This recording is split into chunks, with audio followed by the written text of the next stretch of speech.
दोस्तों, अगर आप इंग्लिश ग्रामर में फ्यूचर परफेक्ट टेंस को इन हिंदी के सेंटेंस के माध्यम से बहुत अच्छी तरीके से अगर आप समझना चाहते हैं तो फिर आज का वीडियो आप अंत तक जरूर देखें। नमस्कार दोस्तों, मेरा नाम है विक्की और आप देख रहे हैं विक्की की पाठशाला, जिसमें मैं आपका स्वागत करता हूं। तो चलिए आज का वीडियो हम स्टार्ट करते हैं।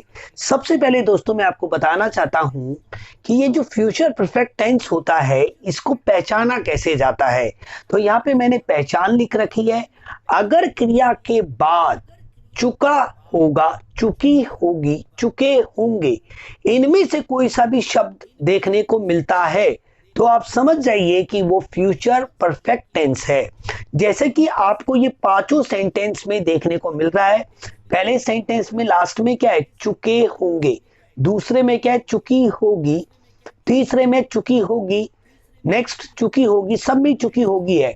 मतलब अगर आप ये समझ सकते हैं कि अगर किसी भी हिंदी के वाक्य के अंत में क्रिया के बाद चुका होगा, चुकी होगी, चुके होंगे, इनमें से अगर कोई भी शब्द देखने को मिलता है तो वो फ्यूचर परफेक्ट टेंस होता है। तो आपको ये तो चीज क्लियर हो गई कि फ्यूचर परफेक्ट टेंस को पहचानते कैसे हैं। अब बात करते हैं इसके रूल की। यानी इसके सेंटेंस का जो स्ट्रक्चर होता है वो कैसा होता है। तो नंबर 1 पे दोस्तों आपको लिखना होता है सब्जेक्ट। नंबर 2 पे आपने लिखना होता है विल हैव। यहां पे याद रखें, विल हैव ये पेयर ऑफ स्टेटिव वर्ब है, या हम कह सकते हैं पेयर ऑफ हेल्पिंग वर्ब है।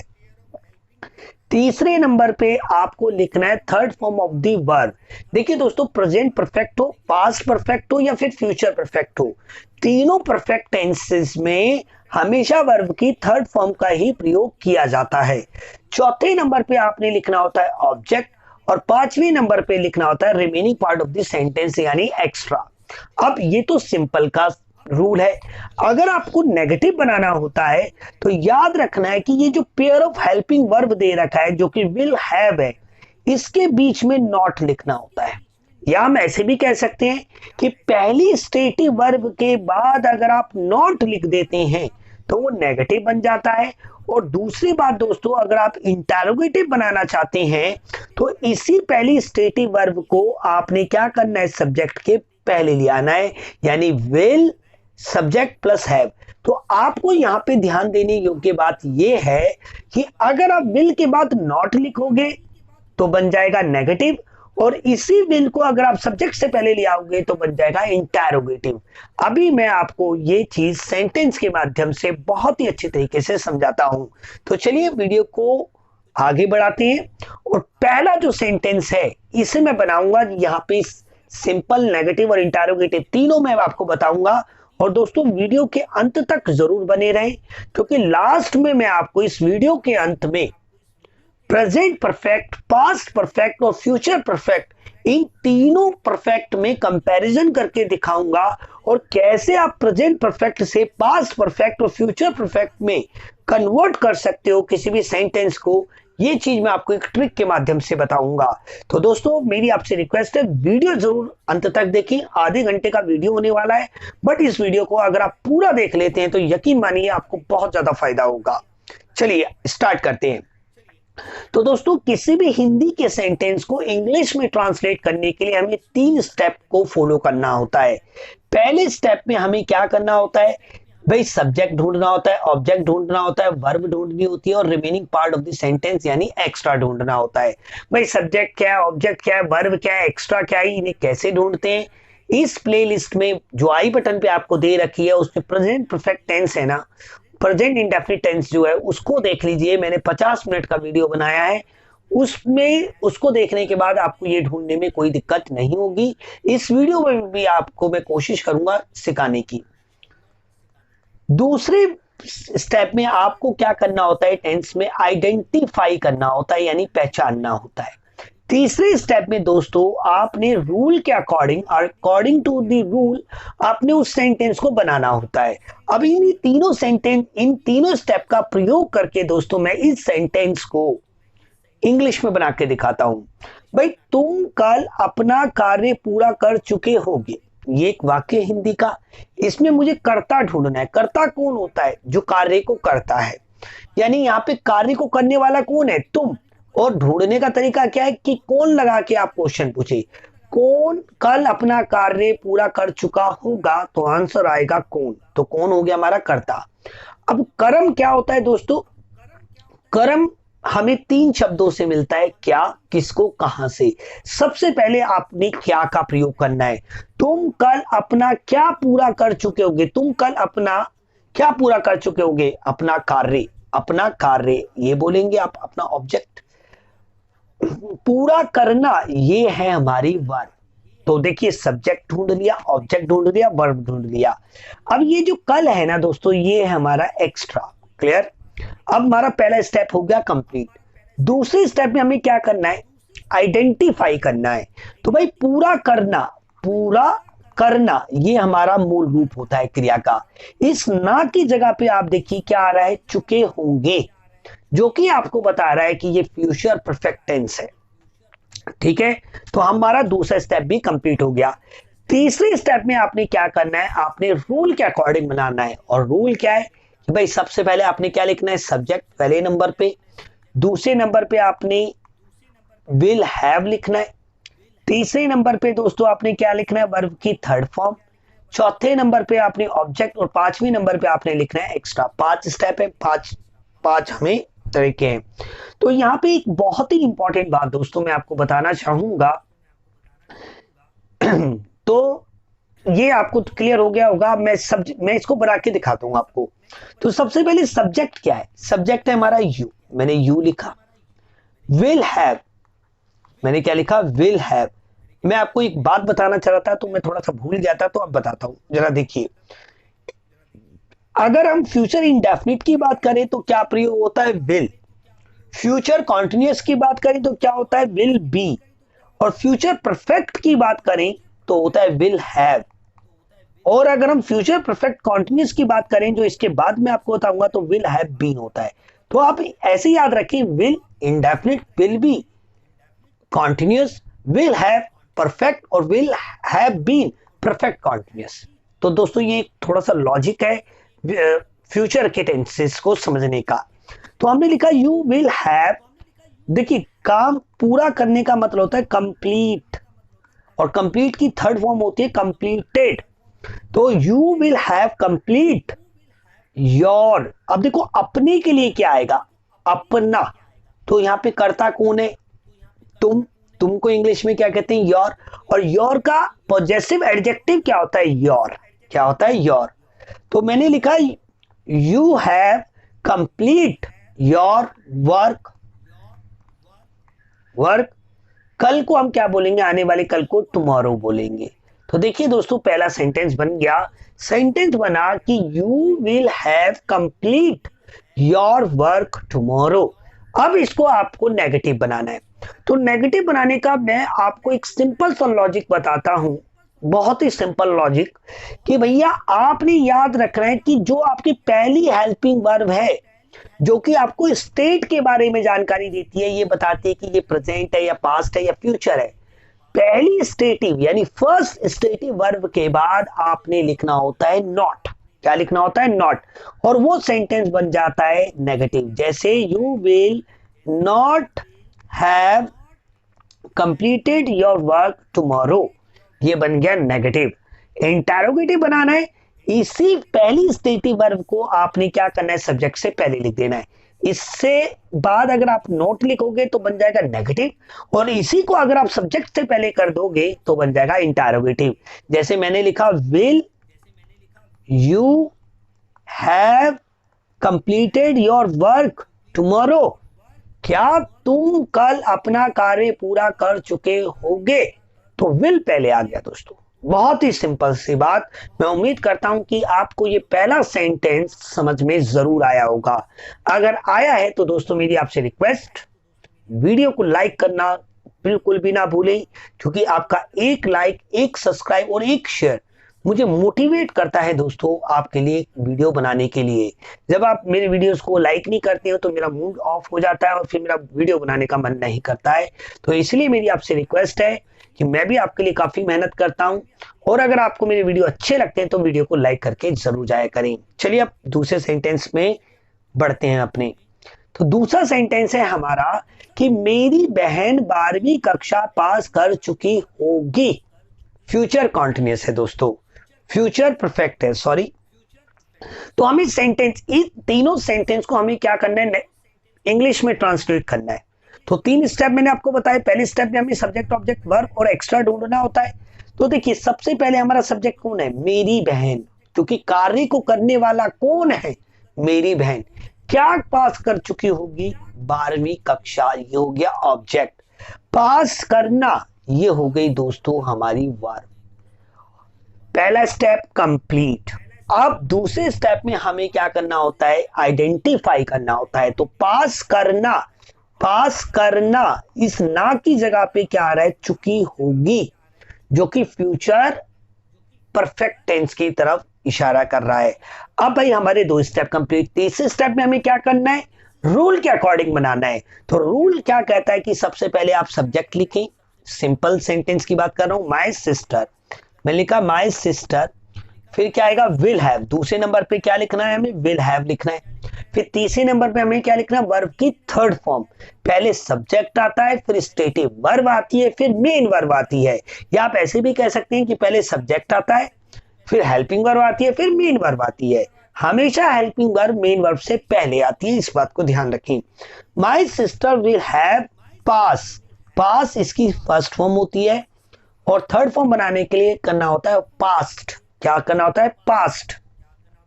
तो माई sister will have past 12th class, ये बन गया हमारा sentence. My sister will have past 12th class. अब दोस्तों मैं इसका नेगेटिव बनाना सिखाऊंगा आपको।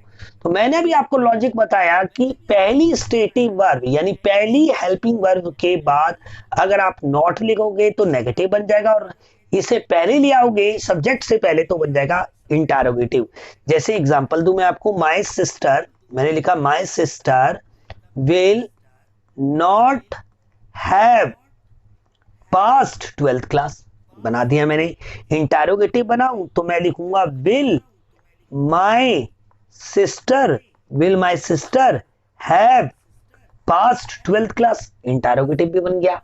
तो देखा, नेगेटिव और इंटरोगेटिव बनाना बहुत इजी है अगर आपको सिंपल बनाना आता है। तो दोस्तों अगर आपने इस सीरीज को ज्वाइन नहीं किया और आपने मेरे एक वीडियो, ये प्लेलिस्ट में आपको आई बटन पे मिल जाएगा, आप पहले टेंस से देखें, और अगर आप उससे पहले भी देखेंगे तो मैंने क्लासिफिकेशन ऑफ वर्ड्स के बारे में बताया है, नाउन, प्रोनाउन, एडजेक्टिव, और उससे पहले भी दोस्तों मैंने आपको बेसिक बताया है, वोवेल्स क्या होते हैं, कॉन्सोनेंट्स क्या होते हैं।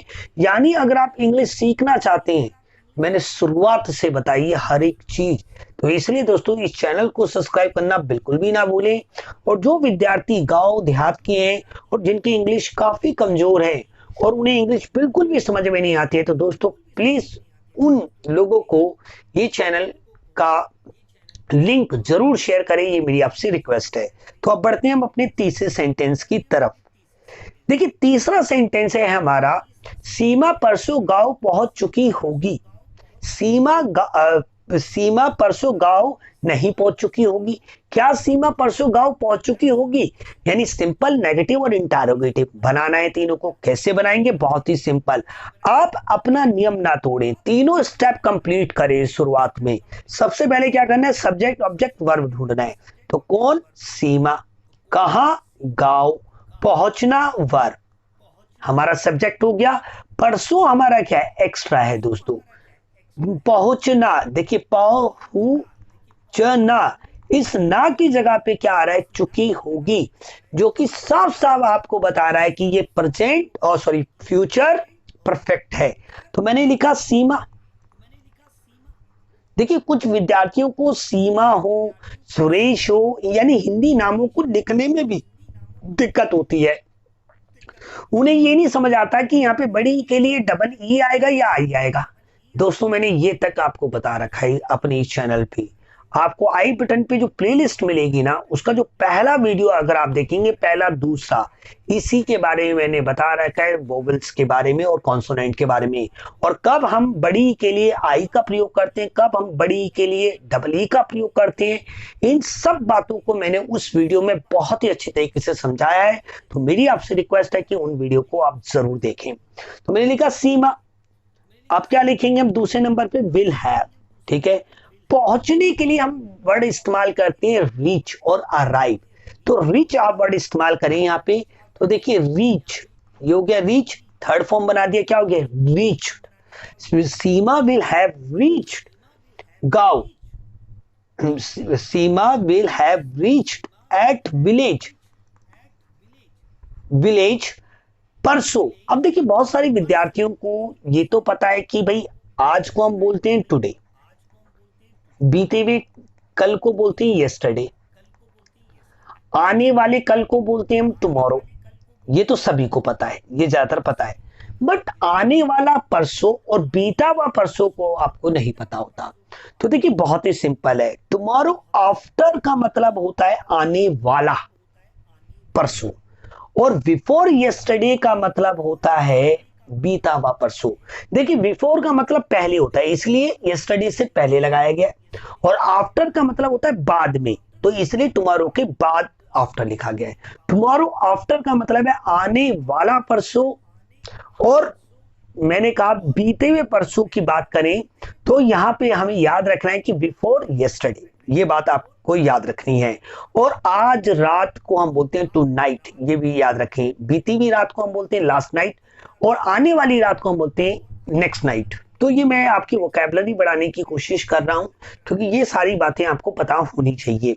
तो देखिए Seema will have reached at village tomorrow after, मैंने क्या लिखूंगा, टुमारो आफ्टर। अब आप सोच रहे होंगे कि यहां पे एट के लिए तो कुछ नहीं आया है, तो हमेशा याद रखना कि रिच के बाद आपको एक प्रीपोजिशन का इस्तेमाल करना होता है जिसका नाम है एट। क्लियर है, याद रखें ये बात।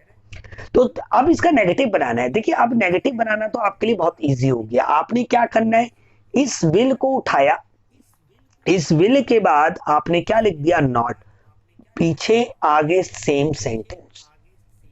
क्योंकि मैंने आपको बता दिया पहली स्टेटिव वर्ब के बाद नॉट लिखने से नेगेटिव हो जाता है, और उसी पहली स्टेटिव वर्ब यानी will Seema have reached at village tomorrow after, और लास्ट में क्वेश्चन मार्क बन गया इंटरोगेटिव। कितना इजी है दोस्तों, आप देख सकते हैं। नेक्स्ट सेंटेंस की तरफ मूव करते हैं। फोर्थ सेंटेंस लेते हैं आज का। फोर्थ सेंटेंस है तुम्हारी मां बैंक से पैसे निकाल चुकी होगी, मैंने ऐसा कहा। अब इस जरा सेंटेंस को मैं बनाऊंगा। तो तीनों स्टेप कंप्लीट है भाई। पहले क्या करना है, सब्जेक्ट ढूंढना है। ऑब्जेक्ट क्या निकाल चुकी होगी, पैसे। दोस्तों एक बात याद रखना है, क्या से ही पहले आप ढूंढे, क्या से ना मिले तो किसको से ढूंढे, क्या और किसको दोनों से ना मिले तब आपने कहां से ढूंढना है। और लास्ट में दोस्तों जो क्या से मिलता है वो डायरेक्ट ऑब्जेक्ट होता है, जो किसको से मिलता है वो इनडायरेक्ट ऑब्जेक्ट होता है, और जो कहां से मिलता है ना वो प्रीपोजिशनल ऑब्जेक्ट होता है दोस्तों, वो प्रीपोजिशन के साथ होता है। तो ये सारी बातें आपको पता होनी चाहिए। अगर ये बातें पता हैं तो दोस्तों आपको काफी हेल्प करेगी ये इंग्लिश ग्रामर को सीखने में। तो सब्जेक्ट हो गया तुम्हारी माँ, ऑब्जेक्ट हो गया पैसे, और निकालना हो गया हमारा वर्ब, बैंक से हमारा हो गया remaining part of this sentence. अब देखिए पहला स्टेप कंप्लीट, निकालना, नी का ल ना, इस ना की जगह पे क्या आ रहा है, चुकी होगी, जो कि बता रहा है कि ये फ्यूचर परफेक्ट है। अब हमारा दूसरा स्टेप भी कंप्लीट। तीसरे स्टेप में आपको क्या करना है, आपने पहले नंबर पे क्या लिखना है, सब्जेक्ट। तो हमने लिखा योर मदर, योर मदर या योर मॉम भी आप लिख सकते हैं, या योर मम्मी भी लिख सकते हैं, योर मदर। दूसरे नंबर पे आपने लिखनी होती है हेल्पिंग वर्ब, जो कि क्या है, विल हैव, हमने लिख दी विल हैव। तीसरे नंबर पे लिखनी होती है आपको third form of the verb, जो कि निकालने को हम क्या कहते हैं, विड्रॉ। इसकी फर्स्ट फॉर्म होती है विड्रॉ, और सेकंड होती है विड्रू, थर्ड होती है विड्रॉन। तो देखिए ये हो गया विड्रॉन, विड्रॉन। देखिए मैंने पहली फॉर्म बताई आपको विड्रॉ, दूसरी फॉर्म बताई आपको विड्रू, और थर्ड फॉर्म आपको मैंने बताई विड्रॉन। यानी फर्स्ट फॉर्म के बाद देखिए यहां पे अगर आप एन लगा देते तो थर्ड बन जाती है, इस ए को हटा के अगर ई कर देते हैं तो सेकंड बन जाती है। ये लॉजिक है, थोड़ा सा आपको याद रखने का। तो अब देखिए your mother will have withdrawn money, पैसे को हम क्या कहते हैं, मनी कहते हैं। अब बैंक से, अब देखिए बैंक से, इस से के लिए क्या आएगा भाई, से जो पैसे निकालने का स्रोत है, बैंक सोर्स है, और हमेशा सोर्स को दिखाने के लिए आपने क्या वर्ड इस्तेमाल करना होता है, फ्रॉम। तो your mother will have withdrawn money from bank, from bank या फ्रॉम दी बैंक भी आप वर्ड इस्तेमाल कर सकते हो बैंक में जोर देने के लिए। तो आपको पहला सेंटेंस तो कंप्लीट हो गया। नेगेटिव बनाना, it is very simple, your mother will not have withdrawn money from the bank। Clear. Interrogative बनाना है, will your mother, your mom या your mother have withdrawn money from bank, and last में question mark लिखना बिल्कुल भी ना भूलें। तो मैं उम्मीद करता हूं आपको फोर्थ सेंटेंस भी समझ में आ गया, और आज का लेते हैं हम लास्ट सेंटेंस, और इसके बाद जो मैं आपको समझाऊंगा वो है सबसे ज्यादा इंपॉर्टेंट। तो इसलिए वीडियो में अंत तक जरूर बने रहें, और जब भी मेरा आप वीडियो देखें पूरा अंत तक देखें। अगर पूरा वीडियो देखते हैं दोस्तों, यकीन मानिए आपकी नॉलेज में बहुत ही ज्यादा इनहेंस यानी बहुत ज्यादा बढ़ोतरी होगी आपकी नॉलेज में। तो जरा देखिए, मैं आपको बताता हूं पांचवा सेंटेंस बना के। रीना सेन फिल्म देख चुकी होगी। सबसे पहले सब्जेक्ट ढूंढा, रीना सेन, ऑब्जेक्ट ढूंढा, फिल्म, देखना वर्ब, चुकी होगी, ये हमारी पहचान हो गई भाई, हमारी दो स्टेप कंप्लीट। तीसरे स्टेप में हमें क्या करना होता है, पहले नंबर पे सब्जेक्ट मैंने लिखा रीना, रीना मैंने लिखा रीना। सेन, सेन को कैसे लिखते हैं, SIN, सेन, ठीक है, सेन लिख दिया, रीना सेन। फिर दूसरे नंबर पे आपने क्या लिखनी होती है, हेल्पिंग वर्ब।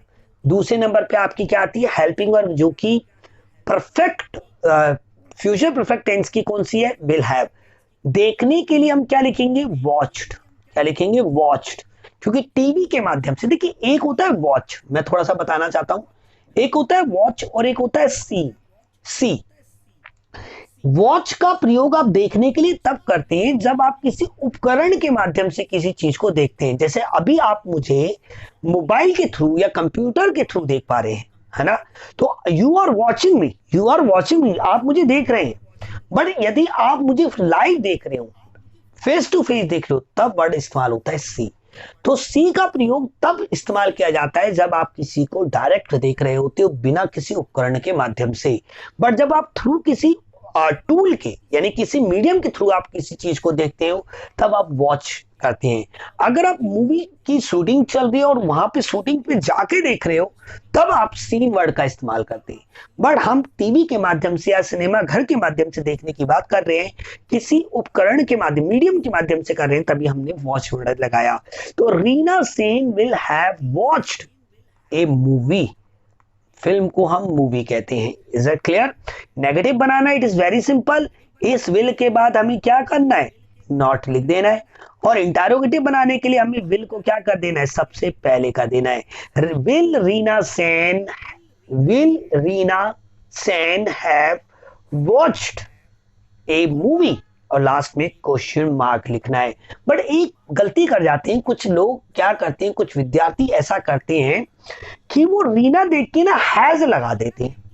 नहीं दोस्तों, आपने याद रखना है जितने भी सब्जेक्ट हैं, भले वो आई हो, वी हो, यू हो, ही हो, शी हो, इट हो, सिंगुलर हो, प्लूरल हो, वो कोई भी सब्जेक्ट हो, आपने सभी के साथ विल हैव का ही प्रयोग करना है।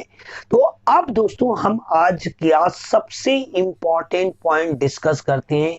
इस वीडियो का जो सबसे इंपॉर्टेंट पॉइंट है, एक साथ आपको क्या करना है, प्रेजेंट इंडेफिनिट में भी मैंने आपको ये करके दिखाया, फ्यूचर कॉन्टिन्यूस का वीडियो बनाया तब भी मैंने आपको करके दिखाया, अब मैं future perfect continuous, future perfect में भी ये आपको करके दिखाता हूं।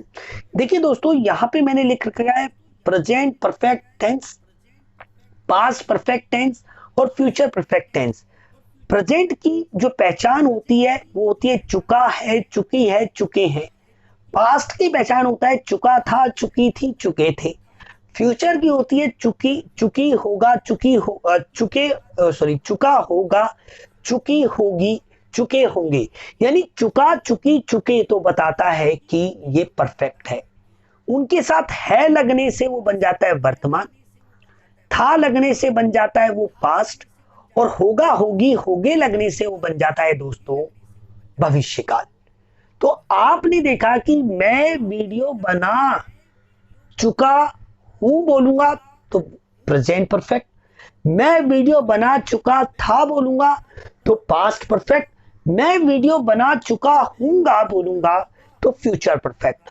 तो याद रखें, लास्ट पे बहुत ज्यादा ध्यान दें, जब वर्ब होती है उसके लास्ट वर्ड पे बहुत ज्यादा ध्यान दें, क्योंकि विद्यार्थी नहीं ध्यान देते, जिसके वजह से दोस्तों गलती हो जाती है। जैसे कि मैंने यहाँ पे देखिए करके भी दिखाया, यहाँ पे हु लगने से बन गया वर्तमान, था लगने से बन गया पास्ट, और होगा लगने से बन गया वो फ्यूचर। देखिए रूल में भी देखिए बहुत ज्यादा सिमिलरिटी है, सब में सब्जेक्ट है, सब में वर्ब की थर्ड फॉर्म है, सब में ऑब्जेक्ट है, सब में वर्ब की, सब में एक्स्ट्रा है। अंतर आ जाता है यहाँ पे, एक में हैज और है, एक में हैड और एक में विल है, बस याद ही रखें। और कुछ विद्यार्थी ये सोच रहे होंगे कि सर आप तो गलत पढ़ा रहे हैं, हमें तो शैल हैव भी दिखता है गाइड में।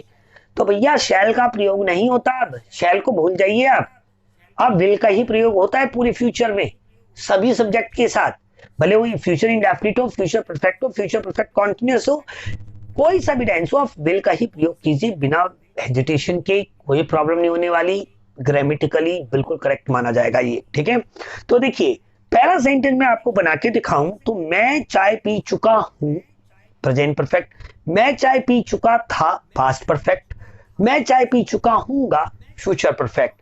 तो सब्जेक्ट ढूंढा मैं, ऑब्जेक्ट ढूंढा चाय, पीना वर्ब, चुका हूं बता रहा है कि ये वर्तमान है। तो सबसे पहले मैं क्या लिखूंगा, आई हैव टेकन। देखिए कुछ विद्यार्थी सोच रहे होंगे भैया या सर आपने ड्रिंक वर्ड का इस्तेमाल क्यों नहीं किया, ड्रंक वर्ड का इस्तेमाल क्यों नहीं किया, क्योंकि मैंने आपको पहले भी अपने वीडियोस में बताया था कि ड्रिंक वर्ड आप लीकर के लिए यानी अल्कोहल के लिए इस्तेमाल होता है दोस्तों। सिर्फ ड्रिंक बोलना का मतलब है कि इसने ड्रिंक कर रखी है यानी शराब पी रखी है, तो ड्रिंक वर्ड का प्रयोग आप पीने के लिए नहीं इस्तेमाल करते हैं। अब टेक वर्ड का ही इस्तेमाल पीने और खाने के लिए प्रयोग किया जाता है। तो मैंने लिखा आई हैव टेकन, क्योंकि वर्ब की कौन सी फॉर्म लगानी है, थर्ड, तो आई हैव टेकन टी बन गया हमारा प्रेजेंट में। अब देखिए इसे पास्ट में बदलना है, तो भाई सिंपल सा लॉजिक ये समझिए, अगर आप हैज और हैव को हैड में चेंज करेंगे तो पास्ट परफेक्ट हो जाएगा, और हैज और हैव को विल हैव में चेंज करेंगे तो फ्यूचर परफेक्ट हो जाएगा। यही ट्रिक है दोस्तों, बाकी सारी चीजें सेम रहती हैं, आपका सब्जेक्ट सेम रहता है, ऑब्जेक्ट सेम रहता है, एक्स्ट्रा सेम रहता है, चेंज होता है हेल्पिंग वर्ब दोस्तों। हेल्पिंग वर्ब जिसे आप स्टेटिव वर्ब भी कहते हैं, जो आपको प्रेजेंट पास्ट और फ्यूचर के बारे में जानकारी देता है।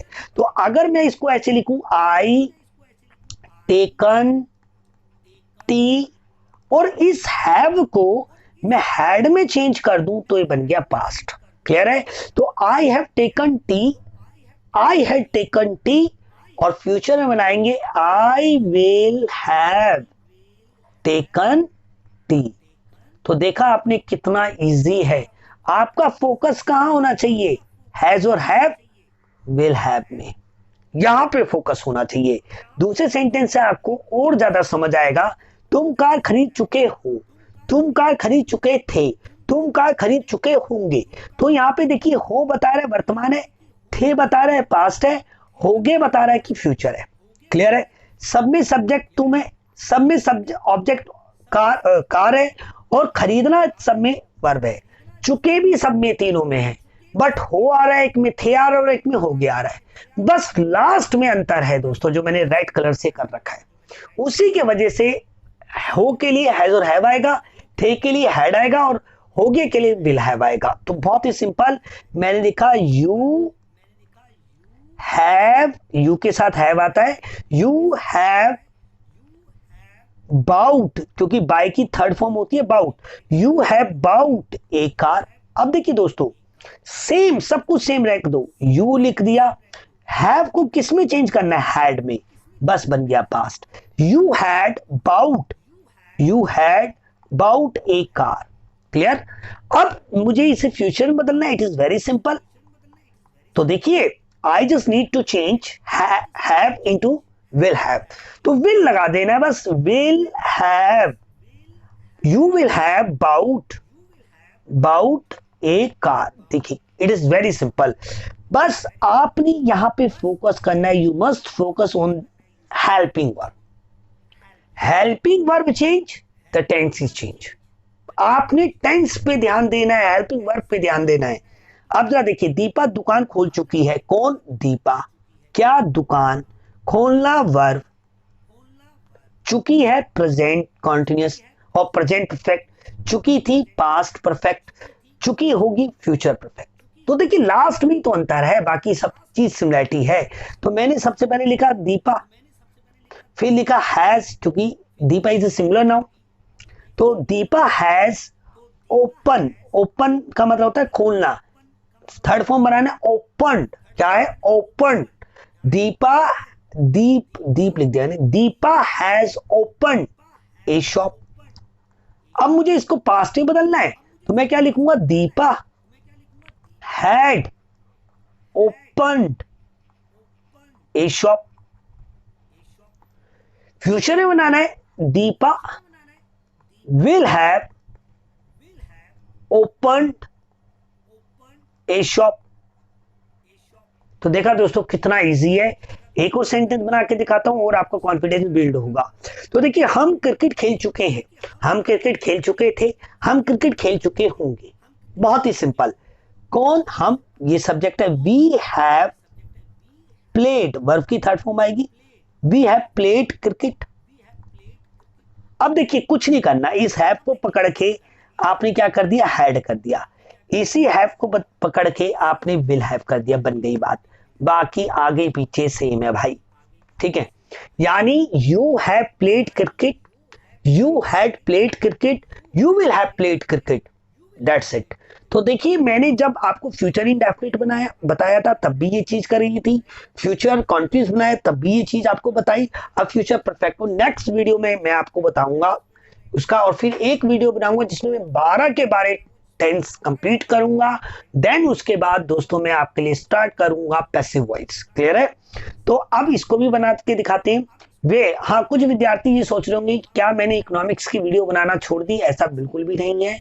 बट इकोनॉमिक्स की वीडियोस पे व्यू नहीं आ रहे थे क्योंकि बच्चे अभी एंजॉय ले रहे थे लॉकडाउन का।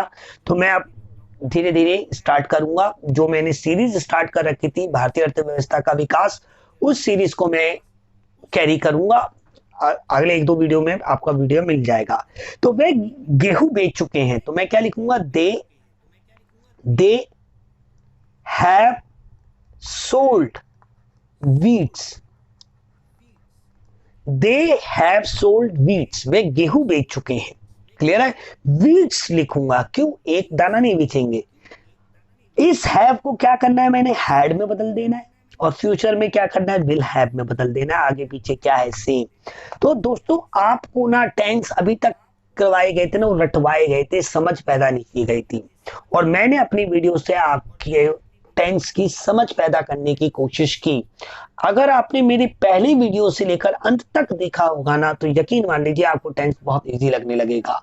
तो इसलिए मेरी आपसे रिक्वेस्ट है कि वीडियो को ज्यादा से ज्यादा शेयर किया करें ताकि दूसरे लोग भी पढ़ें, क्योंकि दोस्तों पढ़ेगा भारत तो बढ़ेगा भारत। मिलते हैं दोस्तों अगली वीडियो में। जय हिंद, जय भारत।